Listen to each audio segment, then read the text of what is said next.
Hey everyone, we've got the gate base going here, the largest of the pieces that I have to print, and we're about, 53%, 13 and a half hours into the print, so probably going to be a 20-hour print.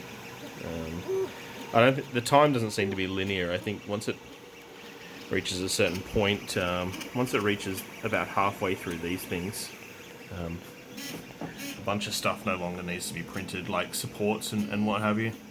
So I think it'll probably speed up then. But yeah, it'll end up, this says 17 hours, but yeah, it's probably going to be a little bit more than that. A lot of other stuff has been done already. This is the tensioner base and the gate. Getting there, getting through it. The adjustable flywheel, so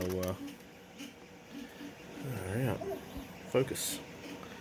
Can be adjusted from 35 down to 8, and these all spin freely. There's a bearing slot in there, and got a bunch of bearings in there ready to go. The main drive for the unit is this, as I said, skateboard wheel. Nice, and it's tacky, so the film should sort of stick to it and flow through freely. Got the gates here, 35, 16, 8. They're available for 9.5 and 28. I rarely see those formats here, but I can print them out if I do come across one. So this is the actual gate here. So through these louvers, or through these slats here, is what goes your it's like a matte sort of like archival paper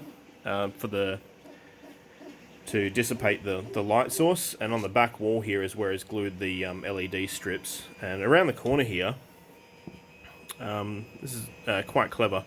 So a piece of the LED strip comes around the corner here with an LED sitting right there, and a light pipe is connected into this. So the light pipe is used for the optical sprocket hole detection.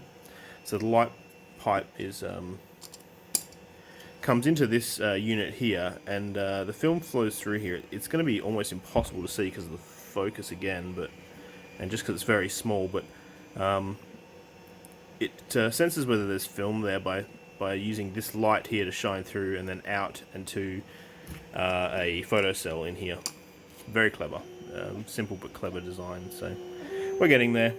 The parts, these little swizzle sticks just go into here to it spreads these legs apart and locks the flywheel in the size that you need. So yeah, we're getting there. Once this one's finished, that's most of the big prints. There's a couple of big bits remaining for the turntables. The film is taken off and wound up on, controlled by these stepper motors. But yeah, this is the last big print that I have to hang around for 20 hours because, yeah, probably don't want to leave this running alone in the house. So yeah, thanks a lot.